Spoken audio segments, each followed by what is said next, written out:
Aber selbstverständlich kann man das wieder entscheiden. Wieder immer sitzen Das ist doch nicht neu. Bahnhofs.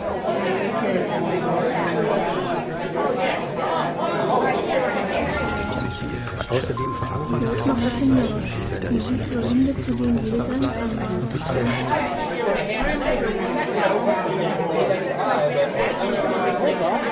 Now, listen to my voice. My voice will help you. It will transport you to a lesser-known world, to a blue world, a silent world.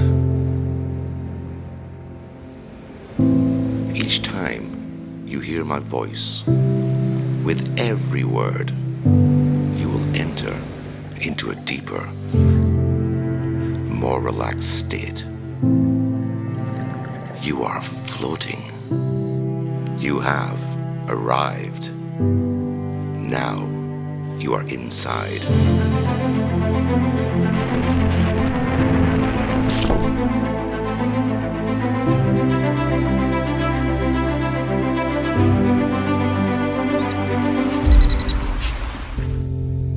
Welcome to a blue silence.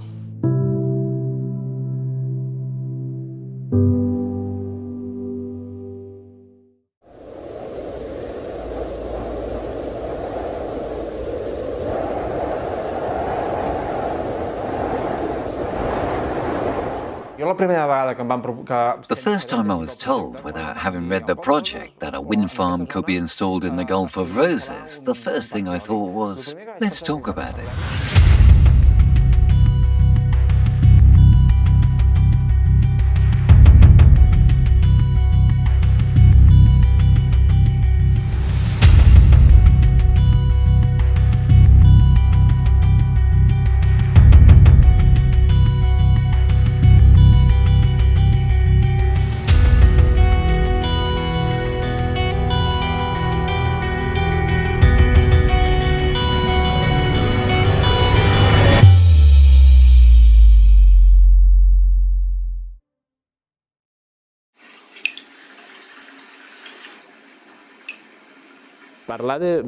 When we talk about wind farms in the middle of the sea, we're not simply talking about some rubber ducks floating around a bathtub.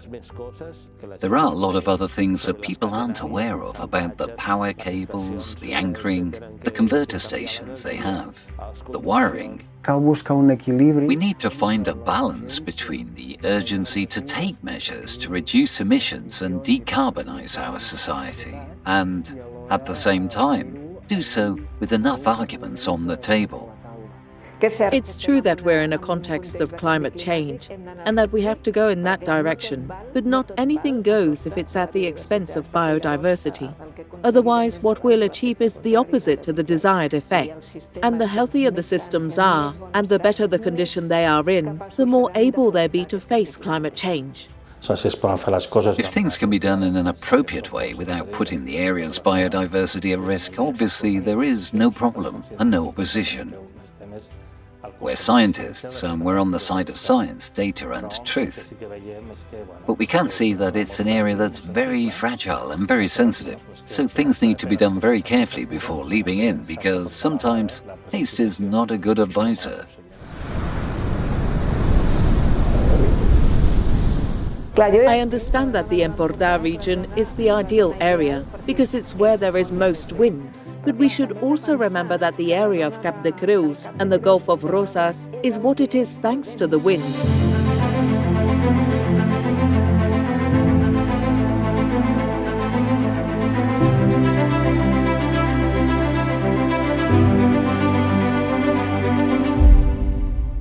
The wind is the dynamic force of the system.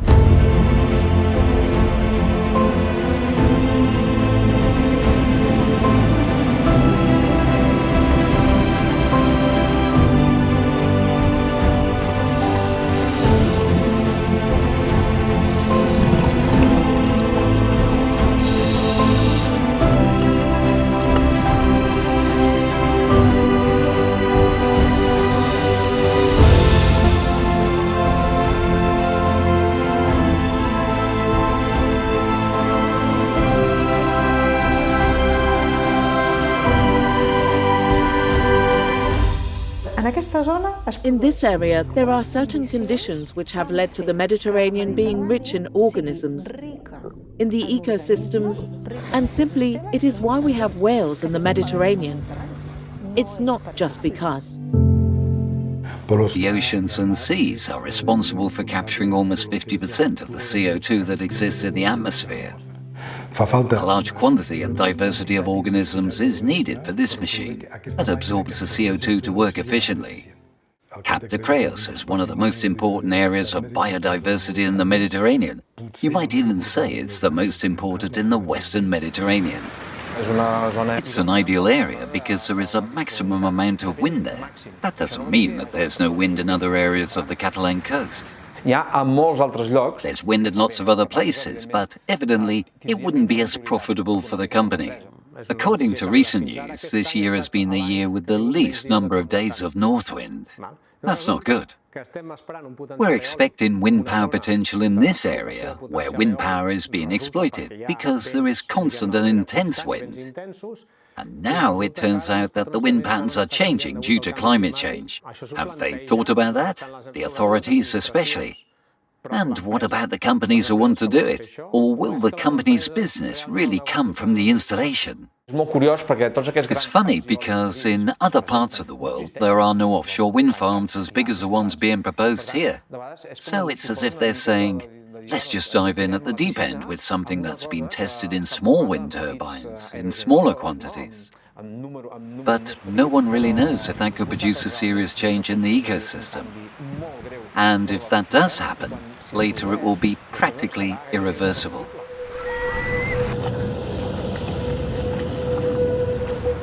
Obviously, in the area where the macro wind farm would be, no fishing would be allowed. But we should also take into account the fact that the macro wind farm would be located in a restricted fishing area. That's actually one of the arguments that one of the companies used to somehow justify its location. But what's the purpose of a restricted fishing area?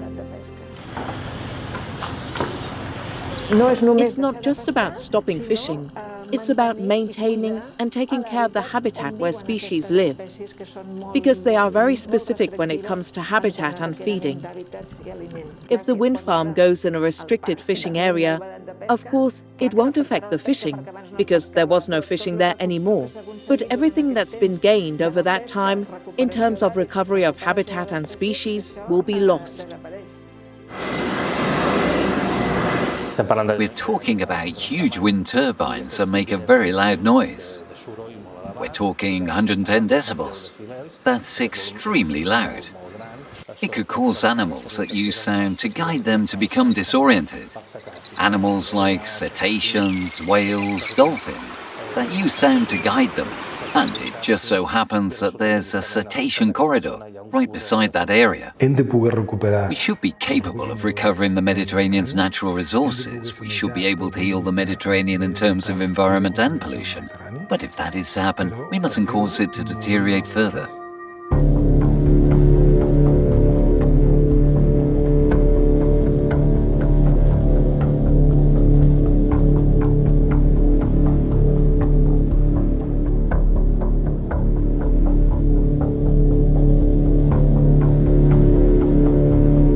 What's more important for the future, eating or heating? I think both things should be feasible.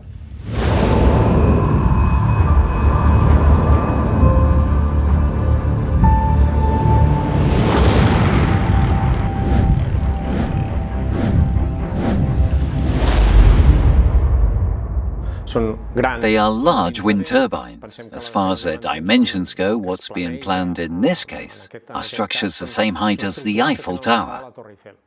When they sell the idea that it floats, people think it doesn't touch the seabed. No, of course it touches the seabed. The fact that they're floating means that they are attached in some way to a substratum, using anchors that are hammered into the seabed. And they each have 3 or 4 power cables or chains. They're floating, and so there is a certain amount of movement. When these structures move, the chains plow up the seabed. This means that on the seabed there will be the resuspension of sediment, increased turbidity, And then there are all the cables connecting the turbines. We're told that if we install a lot of renewable energy systems, we'll reduce our CO2 emissions. This is highly debatable, because there are a lot of CO2 emissions associated with the installation of numerous renewable systems, because fossil fuels are being used for their installation. The trucks and ships that transport the material won't have a wind turbine or a solar panel on it. They'll be powered by diesel. In the Garraf quarry, we don't have the materials they'll be using. No, the lithium will come from Bolivia, other metals from Africa. All that has a cost in terms of transport and exploitation, as well as everyone's environment. Later, they'll install it here and call it clean energy. But what's the real cost of that clean energy? Renewable energy sources are much better than the conventional ones, there's no doubt about that. I'd rather be on the side of a wind farm than of a coal-fired or nuclear power plant. Jo estic totalment a favor de la... I am totally in favour of this transition and totally in favour of energy being renewable, as far as possible, but not at the expense of biodiversity. What we're all thinking is we want to carry on doing what we've been doing up until now, but instead of using fossil fuels, we'll use renewables, and that's that. But that's impossible. We think that in this world, we can keep generating energy limitlessly, that there will always be unlimited resources and everything's fine. And that anyway, even though we know we live in a finite world, that finite world can keep up the same rhythm for at least a few more 100 years. False.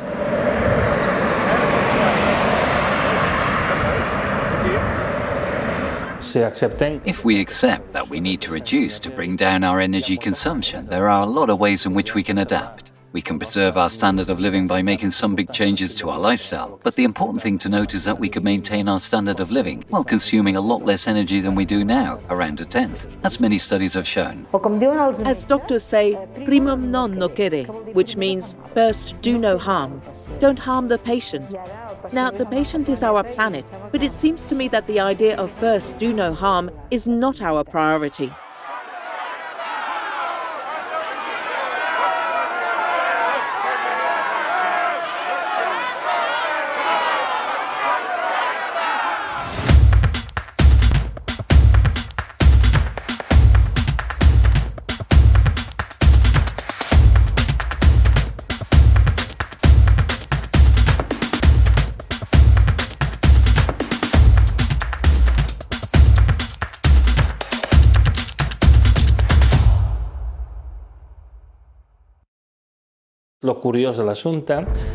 What's funny about it all is that to avoid making social changes, we're trying to create a technological revolution, trying to find an infinite energy source that doesn't exist, so we can carry on as we are. We're trying to do the impossible, so we don't have to admit we need to make a change. Regarding the interest there is in centralizing the energy production of these huge macro farms, I think the data was, for example, that with what was produced here, energy could be supplied for, I think it was, a third of the province of Girona. Okay. They have to think about how they're going to make that work with the electricity network. For what they're proposing, you'd have to modify the electricity network, because you have an intermittent energy source that doesn't work on demand, and that needs to be stabilized. We also need to take into account how much investment that would need. Who's talking about that? We need independent, scientific studies to determine the scale of the ecological and environmental impact on the area. Without these studies, sound decisions cannot be made by the politicians and policymakers.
Because renewable energies offer unlimited energy, as a society, we're no longer interested in saving energy or being more efficient because we're going to have energy forever. But in order for us to have that unlimited energy, we need to devote a large part of our territory to renewable energies. And I think that is a conflict we're faced with right now.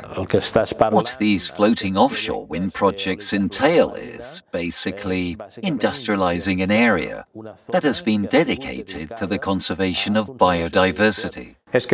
It requires an evacuation system and maintenance. In other words, in that area, there will be industrial activity that wasn't there before. The towing and froing of ships, maintenance issues, a power line, which they're proposing be underground when it reaches the coast. A high-voltage maintenance station on the coast, an evacuation system on the coast for the power line, which is also high voltage. All that needs to be taken into account and it needs to be explained. Where will it pass through? And what impact will it have on the people who live in the area? It's not just, it'll be in the sea and that's that. Wind farms, photovoltaic or solar power plants are getting bigger and bigger. They are huge industries. Large power plants are being replaced by large renewable energy installations. And exactly the same thing that has been happening on land is now being transferred to the sea. Some people play it down out of interest because at that time the landscape is a problem. It's a problem because there are certain expectations about a specific territory or space. And their reply is, we have to get used to new landscapes. In Catalonia, we have the landscape law from 2005. What does this law state? That we should be concerned about the degradation of landscapes in our territory. It also recognizes that it is our collective heritage. Heritage that belongs to all of us. And so we have the obligation to preserve it, improve it, and manage it. In terms of adequacy, it would make more sense to put it in an area that is already industrialized, for example, in front of the city of Barcelona, for example. I took my children to see their first sunrise in this area. And why here? Because it's a special landscape.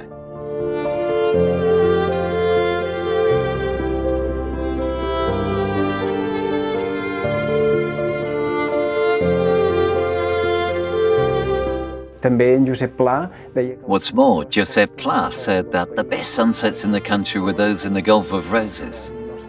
So it won't be the same with 60 wind turbines, each 200 plus meters high. Even if they're some distance away, it won't be the same. We have to move towards renewable energies. I still think that that's what we need to do. But after reading the projects and seeing what's going on in the world as a whole, I thought, careful, because they're not really telling us the whole story.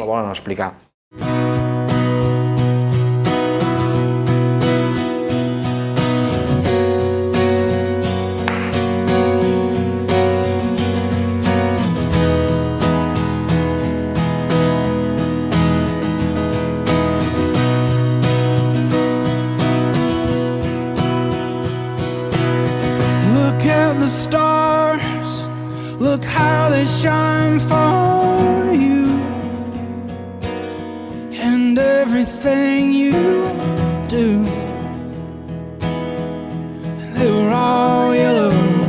I came along, I wrote a song for you, and all the things you do. And it was called Yellow.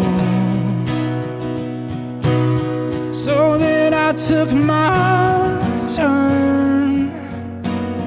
Oh, what a thing to have done. And it was all yellow.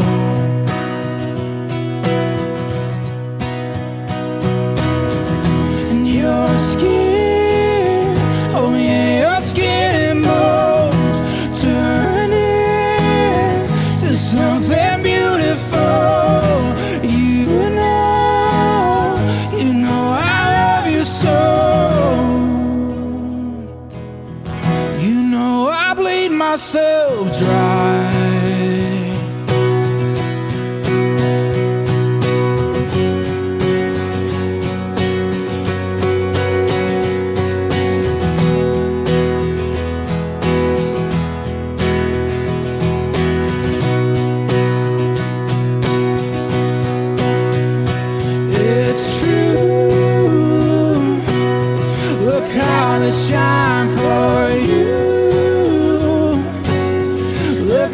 always shine for you.